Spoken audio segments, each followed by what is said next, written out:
Icyo gihe nyine ntari mfite inzu nabaga mu gasantere mvomera umuntu amazi akamba igiceri hakaba ubwo nyabuze hakaba ubwo tubwiriwe tukaburara ukajya kuyavoma nkajya kuyavoma hari imigezi ya Kano yabaga mu misozi ubwo noneho nkagenda ngasiga umwana muto mu rugo nkagenda nkikorera ibiduki bibiri ngashayika nayageza mu rugo hakagira ngo umugira neza hari ababa badashoboye kujya kuvoma bakaza bakayagura baba batayabuze nuko nyine tugasasa tukaryama nubwo buzima nari mbayemo amujana aho ntuye mu nomero z'umuturanyi arangije niwe yamfashije arambwira ati ikintu nakora naguha amafaranga y'ikibanza ntangira kubona ubutabazi bw'Imana. Aho yaragusanze muri iyo shamba? Ni ishamba rya Runigi. Ishamba rya Runigi ni ku musozi? Ni ku musozi. Umusozi ko numva ari sawa wazawujyaho buri abantu ntibaratuma abantu bose bawujyaho uba mu kahe karere? Nta kibazo.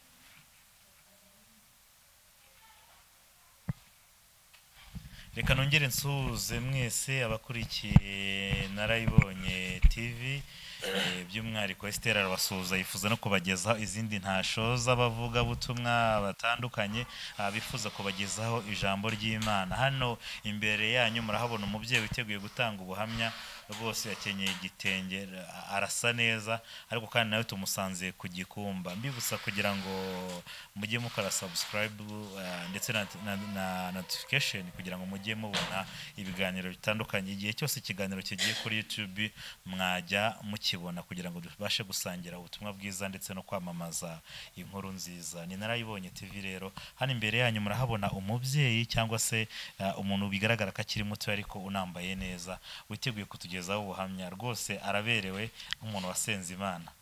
Reka tangira twibwira. Nitwa neza Florence. Yego. Burya naba abimana yatoranije burya naba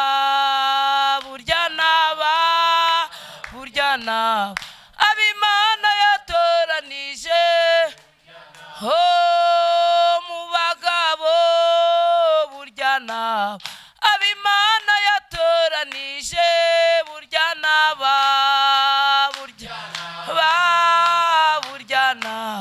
abimana yatoranije kuri iki Gikumba burya naba abimana yatoranije burya naba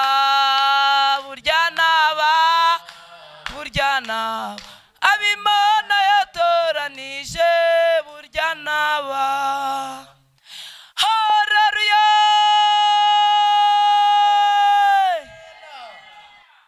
Haleluya. Haleluya. Nanje ndi umubyeyi uri gushima Imana ariko nkaba mfite n'ubuhamya nageza kuba dukurikiye. Ariko gukora sinumvisha ari keza rwose kava ngo burya naba ngaba abo ni bande uvuga? Abari ku Gikumba. Abari ku Gikumba. Abana b'Imana yatoranyije umunsi wa none. Haleluya. N'abadukurikiye nibo yatoranyije. Ubwo biba bikubiye muri bose. Rakoze cyane Imana iguhe umugisha. Rutubwiye ngo yitwa Uwineza Florence. Uwineza Florence wari wifuje kudusangiza ubuhamya bw'aho Imana yagukuye naho yakuvanye. Ni karibu rwose. Ngewe ndi umumama ufite abana batatu umukobwa umwe n'abahungu babiri. Mfite umugabo umwe n'abo bana batatu. Ngewe rero icyo Imana yankoreye nabayeho mu buzima bubi mpura n'inzara ntuye mu santere ya Byangabo mpura n'ibibazo bikomeye ubwo nabaga mu mazu y'abandi nkabura nayo kwishura inzu. Ndangije ndabyibuka umuntu umwe aturuka i Musanze asengera ku kigo cy'amashuri cya STB. Ubwo umugabo wanje yakoraga akazi k'uburinzi yagenda nanjye nkaja gusenga Imana irambwira ngo ingiriye neza. Imana irambwira ngo impaye inzu y'umugisha. Ntago byari byoroshe ko nyibona kuko hari aho nageraga nasanga tuwarete hari nini nkayifuza ariko naje gusenga Imana ikambwira ngo siyo tuwarete ngo ahubwo Imana impaye inzu igaragara. Nukuri ndi gushima Imana yarabikoze aho navaga mu nzu ukwezi kumwe naburi kode nkongera nkajya guteka umutwe mu yindi nzu nukuri nkakomeza gusenga Imana ikambwira ngo ingiriye neza. Ntago byari byoroshye yuko kubona inzu muri ico gihe ntago byari byoroshye, ariko nakomeje gutitiriza no gusenga Imana. Ubu Imana yampaye inzu y'umugisha, izina ryayo rihabwa icubahiro. Tutari kwirukanka amashimwe turaza kuyagarukaho nyuma. Tubwira ubuzima wabagaho gute muri icyo gihe cy'imibabaro cyangwa se muri icyo gihe utari ufite inzu? Icyo gihe nyine ntari mfite inzu, nabaga mu gasantere mvomera umuntu amazi akamba igiceri, hakaba ubwo nyabuze, hakaba ubwo tubwiriwe tukaburara. Ukajya kuyavoma? Nkajya kuyavoma, hari imigezi ya Kano yabaga mu misozi. Ubwo noneho nkagenda ngasiga umwana muto mu rugo, nkagenda nkikorera ibiduki bibiri ngashayika. Nayageza mu rugo hakagira ngo umugira neza, hari ababa badashoboye kuja kuvoma bakaza bakayagura, baba batayabuze nuko nyine tugasasa tukaryama. Nubwo buzima nari mbayemo. Mugasasa mukaryama. Ukoreraga ibiraka wakoraga no kuvomera abana amazi icyo gihe, ukayavoma nk'ahantu hangana iki rero? Nk'ibirometero 4. Nk'ibirometero 4. Kuyabona byari bigoranye. Ubaho rero muri ubwo buzima bwo kuvomera abana amazi. Umugabo wawe icyo gihe yakoraga iki? Yakoraga akazi ko burinzi. Igihe rero batari babahemba tukabaho mu ubwo buzima bugoranye, hakaba ubwo yindikishije nawe bikazaja kugeraho ukwezi kurangiye yarabaye amazeyo. Mbese tuba mu buzima bukakaye, tukabura ikode, ubuzima buraducanga, ariko buducanga ndi gukomeza gusenga Imana. Imana ikambwira ngo izangirira neza, Imana ikambwira ngo impaye ubucuruzi, mbese Imana ikambwira ngo ubuzima ndimo ngo nubwo bukakaye ntibuyitunguye ngo ariko izangirira neza. Ubwo wajyaga gusenga ryari se ko numvaga ubu waba ufite ibiraka byo kuvoma amazi? Akundaga gusenga nijoro nkaja mu butayu. Nijoro? Uri umugabo wawe se? Umugabo yaragendaga akaja ku kazi, nanjye nkaja mu butayu. Nawe ukarara ishamba we? Ubwo ibyo bigeragezo bimazemo igihe kingana iki? Abana 3 bose mfite n'ababyaye ndimwe ibyo bigerageza. Ubwo wamaze imyaka 3 urara mu ishamba rero? Oya. Amajoro hafi ya yose? Amenshi nayararaga mu ishamba. Ubwo kubera nyine umwana wa mbere namubyaye turi mu ubwo buzima, ariko ntaratangira gusenga. Noneho n'uwa kabiri mubyara turi ndi mu ubwo buzima, ariko ntaratangira gusenga. Umwana wa gatatu rero ndi kumubyara niho byari bincanze, aribwo ndi kumubyara nahuriweho n'abadogiteri 2 bari bambwiye ko bari bumbage. Imana ikora imirimo n'ibitangaza, mbona simbazwe, ahubwo mbona mbyaye umwana neza. Ubwo biratangira mbonye urupfu, Imana inkuyeho nyoboka inzira yo gusenga. Ngaho reka twinjira no utaratangira gusenga, wari uri mu buzima bw'imiruho, ariko kandi ntago wari ukijijwe, wari ubayeho nyine mu buhe buzima bundi? Urumvikana icyo gihe umuntu agikora n'amanyanga ntago aba yakijijwe. Icyo gihe nyine ntaratangira gusenga, narihebye, nkumva nakwiyahura, nkumva urugo ntazarushobora. Ubwo nyine mbaho muri ubwo buzima. Rero tugaruke noneho, ubwo ndumva wirukanse cyane, none tugeze ku butabazi bw'Imana. Imana yaje kugutabara gute rero? Imana yaje kuntabara ndi mu musozi. Umugabo umwe w'imusanze Imana imuntumaho, araza nsanga mu shamba ndi ninjoro mpetse umwana wanjye yari afite amezi 6. Ahansanze mbaza impamvu, mbaza ko ntagira icumbi, byose ndabimusobanurira n'uburyo mbayeho. Arambaza ko mfite telefone, mubwira ko muri ubwo buzima nta telefone mfite. Nuko ambaza nomero yakwifashisha kugira ngo azangereho. Turamanukana tuva muri iryo shamba mujana aho ntuye, muha nomero z'umuturanyi. Arangije niho yamfashije, arambwira ati ikintu nakora naguha amafaranga y'ikibanza, ntangira kubona ubutabazi bw'Imana. Aho yaragusanze muri iyo shamba? Ni ishamba rya Runigi. Ishamba rya Runigi ni ku musozi? Ni ku musozi. Umusozi ko numva ari sawa wazawujyaho. Buri abantu ntibaratuma abantu bose bawujyaho. Uba mu kahe karere? Ni akarere ka Nyabihu. Ni muri Nyabihu, wari uri ku musozi witwa? Ni Banguka Untabare. Banguka Untabare. N'ubu niho nyoboye amasengesho. Na nungu niho uyoborera amasengesho? Dore ni umuhungu wanjye, aba bose ni benshi navunye rwose, inzira y'urugendo ya Yesu irakomeje. Uvuga ngo ufite icyumba cy'amasengesho kuri uwo musozi witwa Banguka Ngutabare? Banguka Untabare, ntabwo ari Banguka Ngutabare, ahubwo ni Banguka Untabare. Banguka Untabare. umusozi ndumva rwose ukomeye, niho waje kubonera Imana? niho naje kubonera Imana, n'ubundi nangugumaho ntangira gusenga ndi mu iryo shamba. Abantu bakaja bansangamo uwo musozi nawe urayemo, Imana ingirira neza, Imana imperamo impano, imperamo amayerekwa, iguheramo ikibanza rero. ntabwo yamaye ikibanza umugabo cy'urugo. ntiyatunguwe abonye ufite umuntu ukugura ikibanza? Ni umugabo, si umugabo wawe? Byagenze bite? Yaratunguwe nawe ashima Imana. Yabyakiriye gute ukimubwiriye nkuru? Tubwire. Ubwo nyine kubera ko kuja gusenga najaga gusenga ameze nk'uwihishe. Reka duhere kuri wowe aka kanya ka none, nk'ubu nkanjye umuntu ambwiye ngo uhaye ikibanza, hari uburyo nabyakira. Uri gusenga Imana, umuntu arakubwiye ngo nguhaye ikibanza, ntakuzi, arakubwiye ngo ashaka kugufasha, byakugendekeye bite muri ako kanya? Narishimye kandi n'umuryango wanjye wose urishima. Nyine kubera ko muri iyo minsi najaga gusenga nsa n'uwihishe, umugabo atemera ko Imana itabara iriho, ahita nkomorera gusenga, anariyo mpamvu nahakomereje, ubu nkaba mpafite igikumba. Umugabo yahise avuga ngo bya bintu birakora rero. N'ubu aracemera Imana. Yabonye ibintu bikomeye, yabonye ikibanza kihavuye, aravuga ngo bya bintu birakora. Ubu ikibanza se byagenze bite? Waje kukigura? Naje kukigura, nkigura ahantu. Kigura ngahe rero?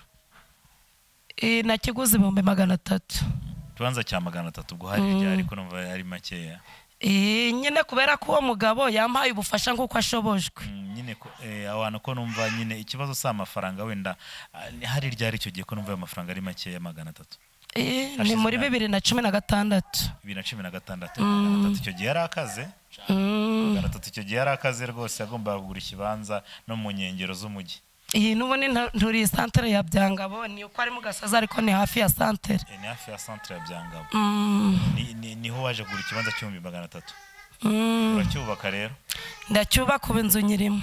Wowe n'umugabo uri neza n'abana? Nta kibazo. Cyangwa se ugira ikintu ubwira abantu bumva ko Imana idakora? Ubwo rero ndi muri uwo musozi, Imana yampereyemo impano, ndasenga ngafasha abantu abaje barushe, tugasenga Imana igakora imirimo n'ibitangaza. Nja kurwaza umwana, Satani ntabwo yacecetse, yangiyeho ashaka kunyangariza umwana w'umukobwa ufite imyaka 15. Uwo mwana namubuza amezi 3, ndaramushaka nirirwa mushaka, nsenze Imana irambwira ngo humura mwana wanje, ngo warankurikiye unkurikira wivuye inyuma, nanje umwana wawe ndamukugaruriye. Nukuri ndabyibuka ubwo nari nihebye, ndaranzenguruka umujyi wa Musanze, ngakomeza nkagera no muri za Gakenke ndi kumushaka arara hanze. Subiye mu musozi, ibyo byose nabikoraga ndani gusenga. Ari mu gitondo ijwi ry'Imana riransanga rirambwira ngo mwana wanje humura nguhojeje amarira, umwana wari warabuze ndamuzanye, ntesheje imigambi y'ababi, ncagaguye imigambi ya Satani. Nukuri icyo nabwira bankurikiye nuko nta Imana inaniwe, ubu mwana turi hamwe mu rugo. Ubu se agenda ntabwo wari yahuye n'ikigeragezo? Nta zina abantu baba barakwise? Nyine baravugaga ngakubwire ngo niwe watumye agenda?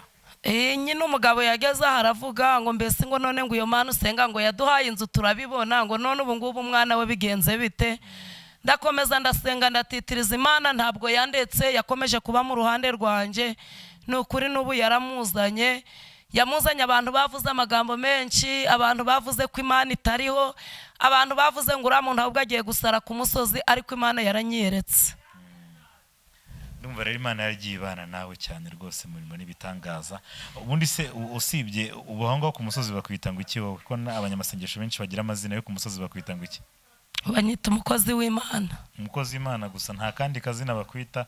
Twabonye abo bitwa Bagi, twabonye abo bitwa Bagitare, tubona nitwa umukozi w'Imana ishoboye byose. Umukozi w'Imana ishoboye byose. Reka tugushimire rero kandi dushimira abantu bose bakurikirana Narayibonye TV, by'umwihariko twifuje kujya tugenda mu minsi iri imbere, tuzagera no ku musozi. Kuri uwo musozi tunagusura. N'ubundi barabashaka. Tugere kuri uwo musozi muri guhamagara Imana. Ariko tukiri aho ngaho, ubundi buhamya natanga ku badukurikiye, Imana ishoboye byose. Nasengeye umuntu wari umaze imyaka 2 afite umwana mu nda, abasha kubyara, ariko masengesho yanjye twinginga Imana aje muri uwo musozi indi itaracuragira acura. Nabwira rero abankurikiye yuko nta kinaniye Imana. Hari umuntu waba udukurikiye nawe afite ikibazo nk'icyo. Hari umuntu wari umaze imyaka 2 nawe afite umuvu w'amaraso ava amaraso adatsina, nawe twarasenze Imana ibasha gukamya umuvu w'amaraso ku buzima bwe. Wenda abo ngabo muri kumwe nibyo abantu bemera babonye, kugira ngo nabyo tuzabigarukaho. Reka dushimire mwese abakurikiye Narayibonye TV. Turi mu kanya ko buhamya, nabwiye ko turi ku Gikumba, turi ahantu ku Karago, abenshi bakunda kwita ku Karago ingingira Imana. Kandi ahangaha ngo abantu benshi numvisha bavuga ko birya barambirije ngo abarambiwe bagiye, niko mu kanya batubwiraga igihe twari mu Rutare. Reka tubashimire mwese kandi turabasaba kugira ngo mujye mukora subscribe, comment zanyu turazishaka, hanyuma Esther azajya bafasha kugera kuri aba bavuga butumwa bose batandukanye. Uyu musozi tuzifuza kuwugeraho. Uyu musozi harya rumaze kumbwira ngo Nibanguka Untabare. Nibanguka Untabare. Nzi ko abantu benshi bari mu Rwanda cyangwa hanze y'u Rwanda muzagira amatsiko yo kubona amasengesho kuri uyu musozi. Hanyuma reka dusereza hanga Imana iduhana umugisha. Ndikumva twarangiza ngasenga. Nta kibazo, reka dushire isengesho rwose. Uri Imana nziza, uri Imana ifite imbaraga, uri Imana ifite ubutwari, uri Imana ifite ubushobozi, uri Imana irahirengeye, uri Imana yatugerera hafi na kure. Izina ryawe nirishimwe nirihabwe icubahiro. Nyagora ku ngoma Imana, nshize ibyuma imbere yawe kugira ngo nyagora ku ngoma Imana ibidasobanutse ubyisobanurire k'Imana. Nsengeye abarimo badukurikiye, ari abarwayi ugira icukora, ari abanyabitekerezo bibajanye kure byabatera no kwiyahura, Uwiteka ubagarurira imitima hafi. Nyagora ku ngoma Imana, nsengeye abarwayi mu buryo bwose, hari n'abafite indwara z'imitwe idakira, abo bose ndabasengeye kugira ngo ubagirire neza. Reka wururuke ukora imirimo n'ibitangaza, reka ubarengere kukuri Imana, reka ubarengere kukuri ndi ubishoboye. Izina ryawe rihabwe icubahiro. Twarakubonye ku kidendezi uhageze, wari umaze imyaka 38 arakira. Twarakubonye Lazaro ava mu gitura ava mari muzima. Ndakwinginze kugira ngo imbaraga zawe zico gihe nanizo gifite, ndakwinginze kugira ngo ari abateraniye ahangaha ndetse ari n'abarimo badukurikiye ubagirire neza kandi batabare. Reka imirimo n'ibitangaza yawe iganze ku buzima bwacu twese. Izina ryawe rihabwe icubahiro. Nsengeye umugaragu wawe waduhaye muri iyi minsi, nukuri nyagora ku ngoma Imana, ndakwinginze kugira ngo ukomeze kumwambika imbaraga. Nawe hari byinshi biri kumwirukaho, hari byinshi byamwihebesha, ariko ndakwinginze kugira ngo umugirire neza. Reka ugere mu icumbi rye witwa Imana. Hari byinshi ari kubona ari urusobane, ariko ni wowe wahagera ukabisobanura. Izina ryawe rihabwe icubahiro. Wamuteza intambwe agakomera, wamugeza aho yifuza kugera ukahamugeza. Nyagora ku ngoma Imana, ibi byuma arimo arabikorera mu Rwanda, ariko umugejeje no hanze y'igihugu yagushima. Izina ryawe rihabwe icubahiro. Wokomeza kutugira neza no kuturengera, tubigusabye tukwizeye ni mu izina rya Yesu.